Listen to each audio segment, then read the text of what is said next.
আজকের ব্লগটা কিন্তু শুরু করলাম একদম দুপুরবেলা থেকে। দুপুরে রান্নাবান্না থেকে শুরু করেছিলাম, কারণ সকালবেলা ঘুম থেকে উঠতে অনেকটা দেরি হয়ে গেছিলো। তাই সকালবেলার কিছুই আর দেখালাম না।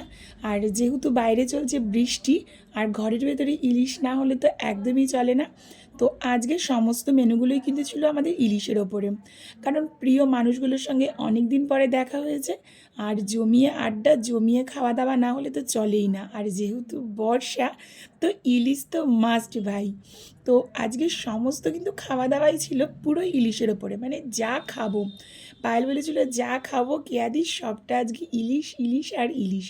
তো প্রথমেই যেটা ভালো লাগে, আমাদের সবারই যেহেতু ইলিশ ভালো লাগে, তো ভাপা তো ইলিশ খাবোই। আর তাই জন্যই করা হচ্ছিলো প্রথমেই ইলিশ ভাপা। আর তার সাথেই চলছিল আমাদের গল্প গুজব, আড্ডা তো আছেই। যেহেতু অনেক দিন পরে দেখা হয়েছে, এগুলো তো হবেই।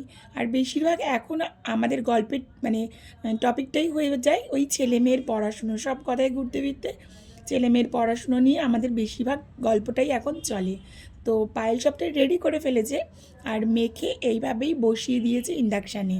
তো ওইটাই আর দেখাচ্ছিলাম, আমি একটু ভিডিও করছিলাম যে কীভাবে কেমন দেখতে লাগছে, এইসবই আমি গল্পগুলো করছিলাম। কি দারুণ দেখতে লাগছে এইসব আমি গল্প করছিলাম ওর সাথে। আর ওই দিকে সকালবেলা ঘুম থেকে ওঠার পরেও ছেলে মেয়েগুলো আবার একটু খেললো, খেলে টেলে নিয়ে আবার বিছানায় চলে গেল। অনেকক্ষণ দেখি পুরো সাইলেন্ট চারিদিকটা। তারপর আমি গিয়ে দেখলাম দুজনে মিলে ফোন দেখছে। তাও ভালো, অনেকক্ষণ দাপাদাপি করেছে, এবার একটু শান্ত হয়ে বসতে। আর বসা মানে কি একটু ফোন দেখা, এই জন্য দুজনে মিলে দেখো, যেহেতু এসি চলছিল তাই জন্য একটু চাদর দিয়ে ওরা দুজনে মিলে শুয়ে শুয়ে ফোন দেখছে। আমিও ভাবলাম ঠিক আছে, অনেক দিন পরে যখন দেখা হয়েছে একটু দেখুক, অসুবিধা নেই। তারপরে আবার চলে আসলাম রান্নার দিকে, আবার ইলিশ। তো এইটাই দেখাচ্ছিলাম যে এই ইলিশটা কীভাবে হবে। আর এই দেখো আমাদের ছানা দুটো কীরকম তিরিং বিরিং করে লাফাচ্ছে। তখন অলমোস্ট দুপুর হয়ে গেছে, বেশ স্নান টান করাও হয়ে গেছে ওদের। এবার একটা গাড়ি নিয়ে পড়েছে, ওই গাড়িটাকে কী করে অন করবে। যাই হোক, সব কিছু করা হয়ে গেল। এবার কিন্তু আমরা বসে পড়েছি একদম খাবার থালা নিয়ে। আর এটা দেখেই বুঝতে পারছো ইলিশ মাছ ভাজা, মানে মাথা ভাজার তেলটাকে পায়েল বেশি করে তুলে রেখেছিল। বাচ্চাদের জন্য একটা করে, বাচ্চা না সরি, আমাদের জন্যও ছিল একটা করে মাছ ভাজা। তো আমি আর মাছটা খাইনি, আমার আবার ইলিশের ডিমটা দিয়ে খেতে দারুণ লাগে তেলটা দিয়ে। তো ওইটাই আমি নিচ্ছিলাম। আর লঙ্কাটা নিতে ভুলে গেছিলাম, তাই জন্য লঙ্কাটা চেয়ে নিলাম।